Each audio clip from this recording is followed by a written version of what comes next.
They called her the stinking outcast until a human held her close and changed everything. The Gamma Station trade market was alive with noise.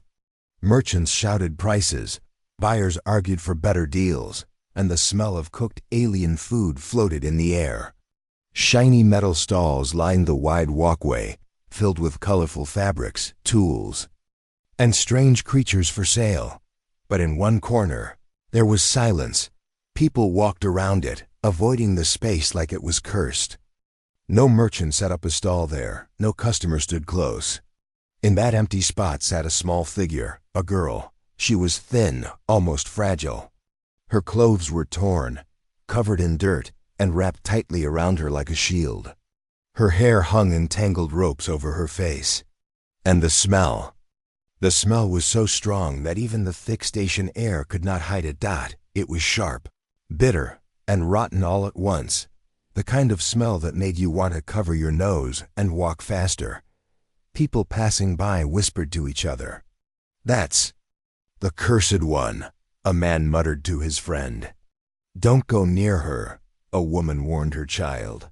"She's dangerous." Another laughed. "She smells like death." The girl sat still, her head lowered, arms wrapped around her knees. She didn't look at anyone. She didn't speak. It was as if she had accepted that the world wanted nothing to do with her. And then Ethan saw her. He was walking through the market, carrying a small bag of supplies. A cargo pilot by trade, he'd been on Gamma Station for only a day, refueling before his next trip. He had no reason to stop, no reason to notice her, yet he did at first. It was the smell. It hit him like a wave as he passed. But unlike others, he didn't hurry away. Something in the corner of his eye made him turn his head. The girl's hands were trembling. Her skin, where it showed through the tears in her clothes, was pale and dry. And when she lifted her face for a second, Ethan caught a glimpse of her eyes. They were not like any eyes he had seen before. Deep, bright, and sad. The kind of sadness that didn't come from one bad day. It came from years of being hurt, ignored, and left alone. A guard at a nearby stall suddenly shouted at her. "Get out of here, stink rat. You're scaring my customers." The girl didn't move. The guard took a step forward, but Ethan's voice stopped him. "That's enough," Ethan said. The guard turned, frowning. "Why? She's nothing but trouble." "She's still someone," Ethan replied, his voice calm but firm. People began to watch. A few laughed under their breath. One vendor called out, "Careful, pilot. You touch her, and you'll never get the smell off you." And Finn looked at the girl again. Her eyes met his this time. They were wide, uncertain, and pleading. Without thinking, he stepped closer. The smell grew stronger, making his stomach twist. He could almost hear the whispers behind him. "He's crazy. What's he doing?" He crouched down in front of her. "What's your name?" he asked. The girl stayed silent, her lips pressed tight. Her eyes were watching him, searching for something, maybe to see if he was joking, or if he was just another person about to hurt her. "I'm Ethan," he said softly. "I'm not here to hurt you." For a long moment, she didn't respond. Then, in a voice so quiet he almost didn't hear it, she asked, "Why?" "Because no one else will," Ethan said. He held out his hand. The girl looked at it like it was a strange object she had never seen before. Slowly, she reached out and touched his fingers. Her skin was cold and rough. She tried to stand, but her legs shook and she stumbled. Ethan caught her before she fell. The smell wrapped around him like a heavy fog, but he didn't let go. Watched as he helped her to her feet. Some whispered that he was a fool. Others just shook their heads. Ethan guided her through the market toward the docking bay. She walked slowly, leaning on him for support. As they reached his small shuttle, Ethan glanced down at her. She was still clutching his arm tightly, like she was afraid. The shuttle's engine hummed softly, but inside, Ethan's focus was only on the girl lying on his bunk. Her breathing was slow, almost too slow. Her clothes, stiff from dirt and years of neglect, clung to her like armor. He reached out and touched her shoulder. The moment his fingers brushed her skin, he felt the truth. She was ice cold. Not just cold like someone who'd been outside too long. This was deep cold, the kind that seeps into the bones. "Hey, wake up," he said softly. Her eyes fluttered open. For a second, she looked confused, as if she had forgotten where she was. Then her gaze found him, and something flickered there. Fear, mixed with a faint spark of hope. The smell was still there, heavy in the air, but Ethan ignored it. He had been in war zones, flown through burning shipwrecks, and smelled worse. But this wasn't the smell of death. This was the smell of someone who had been abandoned long enough for the world to give up on them. "You're safe," he told her. "You're on my ship now." Her lips moved slowly, forming a word. "Why?" The same question again. Ethan hesitated for a moment, looking into her eyes. "They told me to walk away," he said, "so I didn't." Her fingers twitched, and then slowly she lifted her hand. It shook as it moved toward his. When her fingertips finally touched his skin, Ethan expected her to pull away. Instead, she held on. Her grip was weak, but it was desperate. It was the grip of someone who had nothing left to hold in life except this one moment. Ethan sat on the edge of the bunk. "What happened to you?" he asked quietly.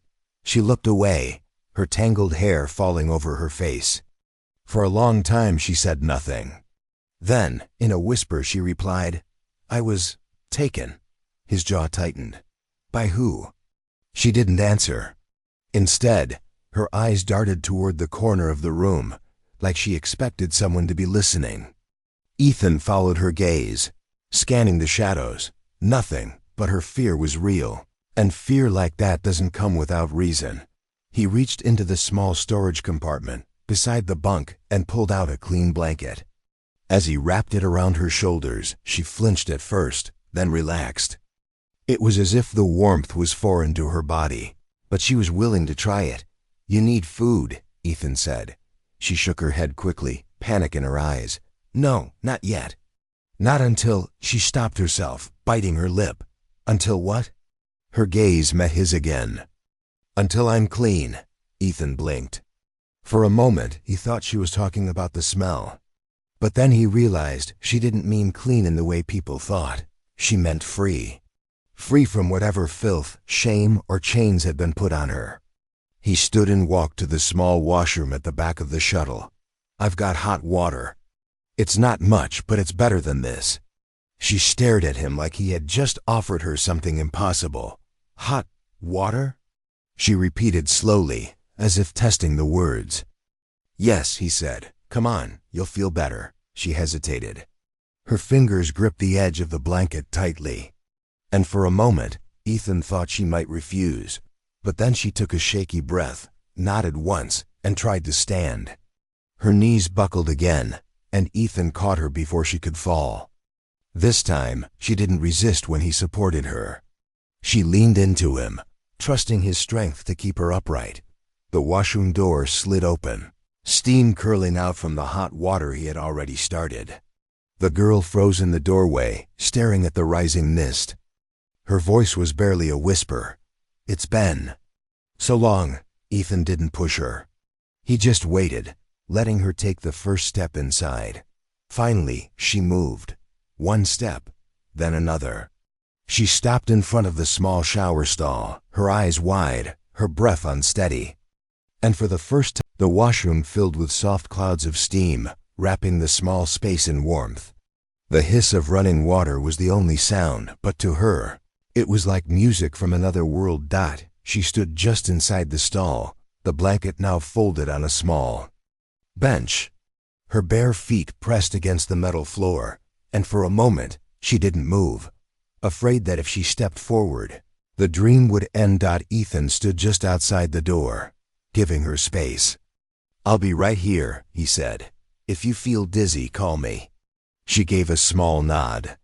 Her fingers hovered under the spray of water, and when the first drop touched her skin, she flinched. It wasn't pain, it was memory.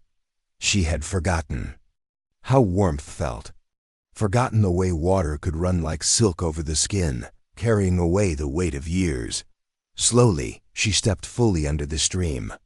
The water hit her tangled hair, and a thick wave of dirt began to run down the drain.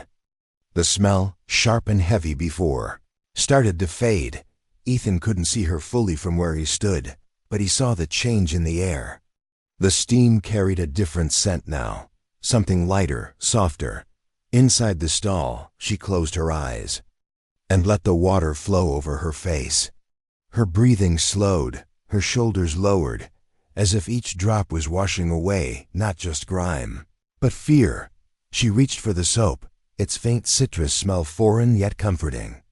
Her hands moved slowly, unsure, as if she wasn't used to touching something so clean. As the layers of dirt came off, her true skin appeared, pale, almost glowing under the warm light. And then Ethan saw something that made him frown. At first, he thought they were tattoos, thin, curling lines running along her arms and shoulders. But as the water hit them, the lines shimmered faintly, like liquid light beneath her skin. They weren't ink. They were part of her. He stepped a little closer to the doorway. "Are those markings?" he asked quietly. She froze for a moment, as if deciding whether to answer. Then she said, "They're not meant to be seen." Her voice trembled, not from cold, but from something else. Fear. Ethan didn't push. Instead, he stepped back again, letting the water be her shield. The sound of the spray filled the air, joined by a small, almost hidden sound, a choked breath. She was crying, not loud, not the kind of sobbing that breaks a body, but silent. Tears that ran with the water down her cheeks. It wasn't sadness alone. It was relief.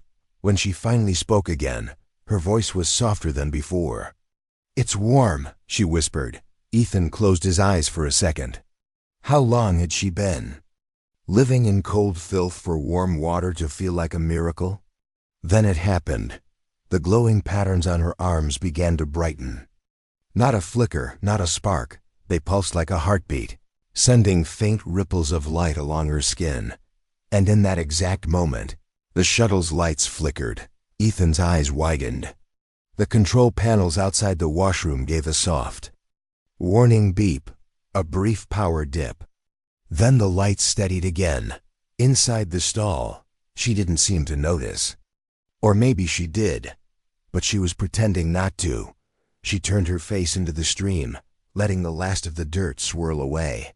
When she finally stepped out, wrapped in a clean towel, she looked different. Not just cleaner, transformed. The siren's sharp wail filled the shuttle, cutting through the warm quiet of the washroom. Ethan's eyes snapped to the flashing light on the control panel. A patrol ship was behind them, close and closing in fast. The girl stiffened. Her wet hair clung to her shoulders, the towel still wrapped tightly around her. When she saw the red light blinking, her face changed. Not confusion, not curiosity. Fear. Her glowing markings dimmed for a moment, as if reacting to her heartbeat. She took a step back toward the wall. "They found me," she whispered. Ethan turned toward her. "Who?" Her voice shook. "The ones I ran from. They don't stop." He moved to the cockpit and checked the sensors. The patrol ship's signal was locked onto them, but it wasn't broadcasting any ID. That was strange. Official security ships always identified themselves. "This isn't station security," Ethan muttered. "So who the hell are they?" She stayed silent. Her hands tightened on the towel, knuckles white, as if she were holding onto her last piece of safety. Ethan looked over his shoulder. "I need to know what's going on. Those markings on your arms, they're not just decoration, are they?" She hesitated, her gaze dropping to the floor. "They're not mine," she said finally. Ethan frowned. "What do you mean they're not yours?" "They put them on me," she said, her voice low. "Not with ink, not with a tool. They changed me, my skin, my blood, even my scent." Ethan leaned against the wall, trying to process her words. "Why?" Her eyes lifted to his. "So, no one would want me, The air between them felt heavier. Ethan thought back to the market, how people walked away, how the smell was enough to push even the hungriest away from her. It wasn't natural, it was made. You were experimented on? He asked carefully. She gave a single shaky nod. They wanted to control my kind. My people have glands that release scents, calming, attracting, warning, even harming. But I wouldn't obey them, so they made my scent poison. To everyone. Ethan's stomach twisted. The cruelty in her words wasn't just science, it was punishment. She stepped closer, lowering her voice as if the patrol could hear through the walls. If they take me back, they won't stop at this. They'll strip the rest of me away. Until I'm only what they want. The shuttle shook suddenly, a warning burst fired from the patrol ship. They weren't asking politely anymore. Ethan grabbed the controls, keeping the shuttle steady. How many are on that ship? Enough to make sure I don't run again, she replied. The way she said it made Ethan's chest tighten.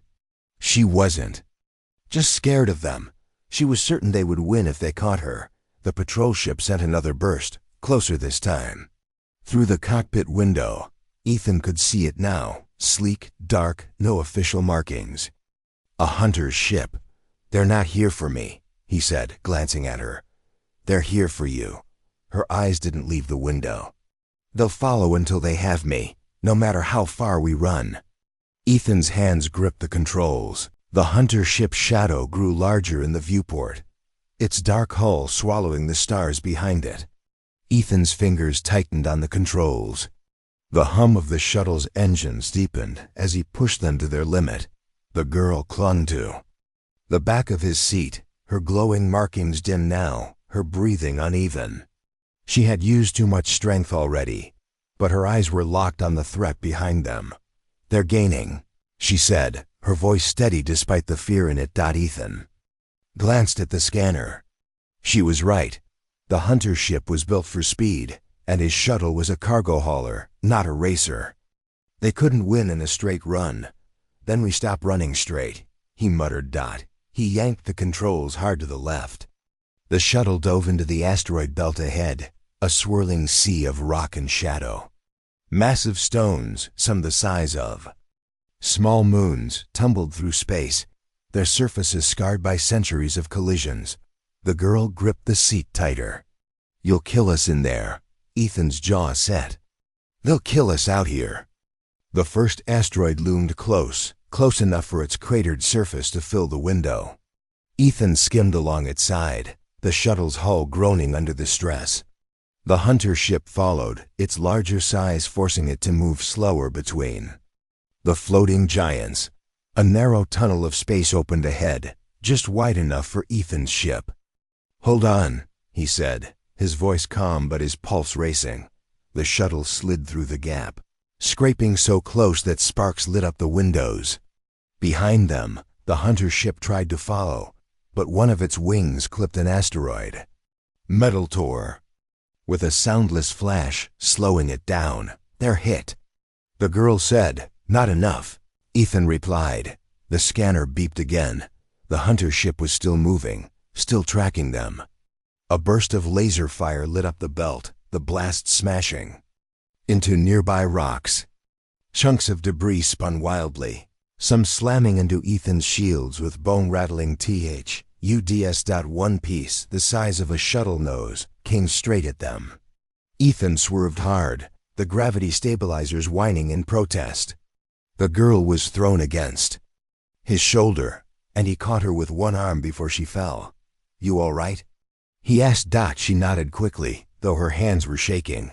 Her gaze flicked to the rear sensors. They're lining up another shot.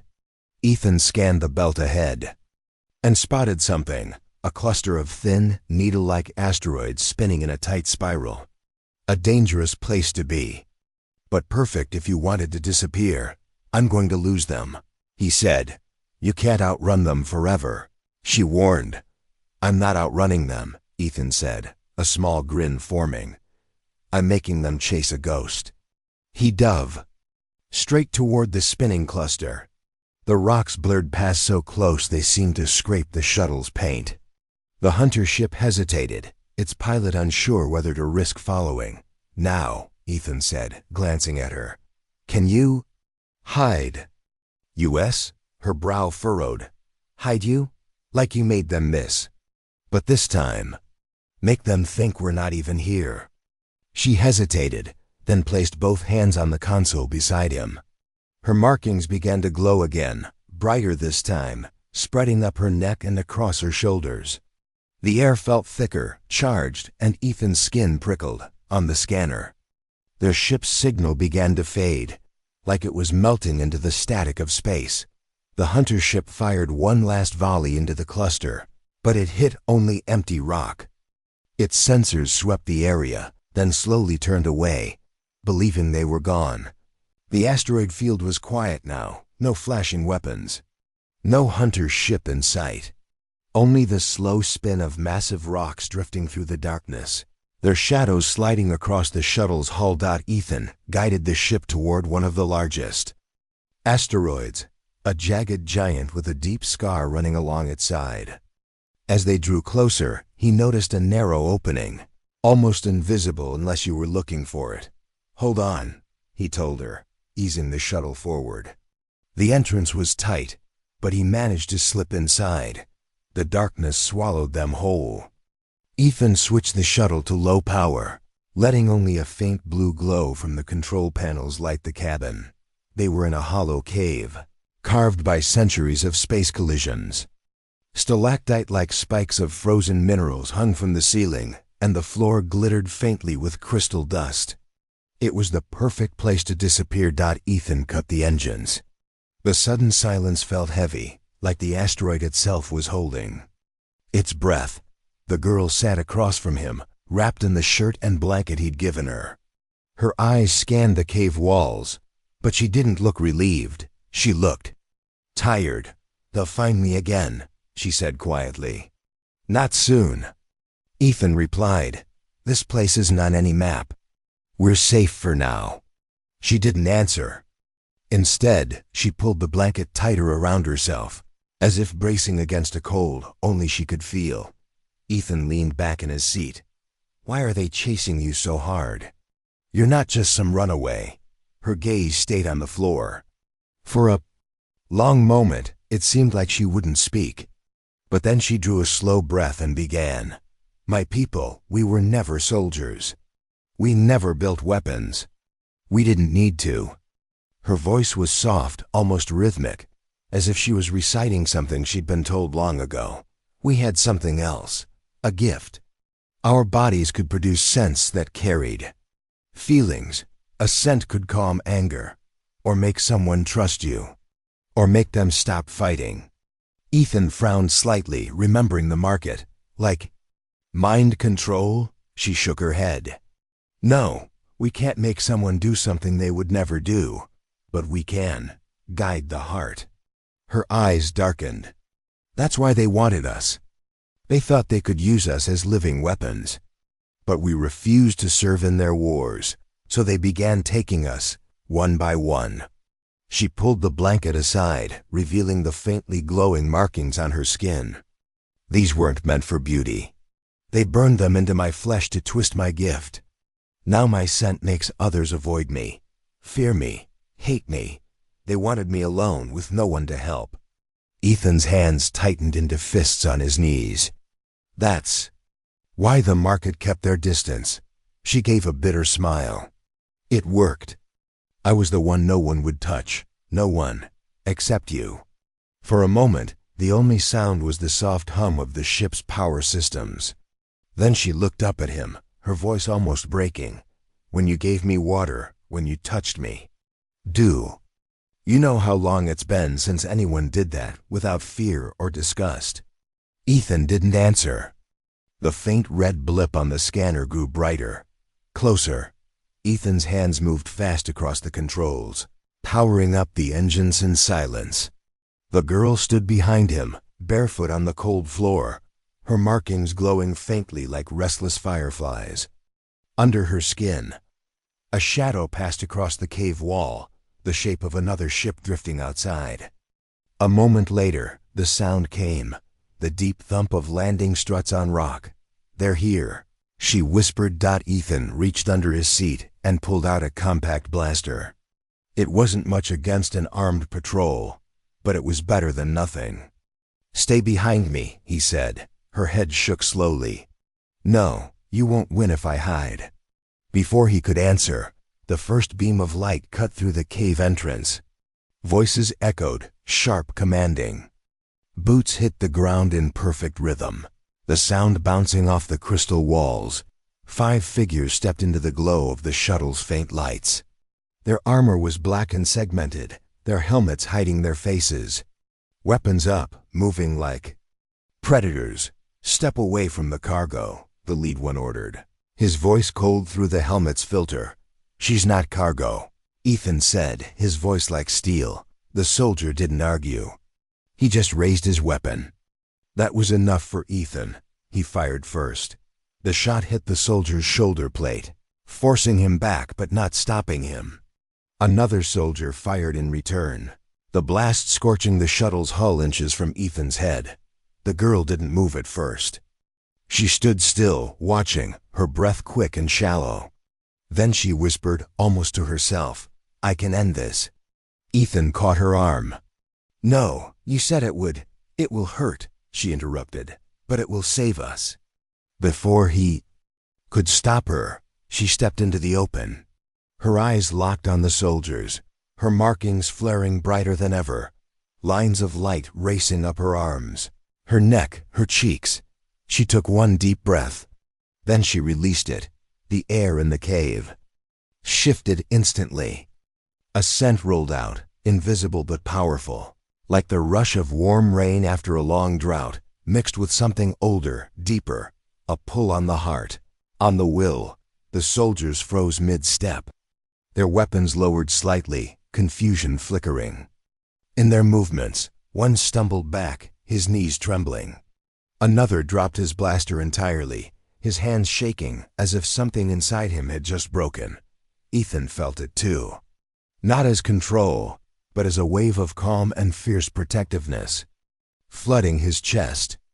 For the first time, he understood what her true scent was meant to be. Not a weapon, but a bond. Her voice rang clear in the silence. "Leave, now. Forget you saw us."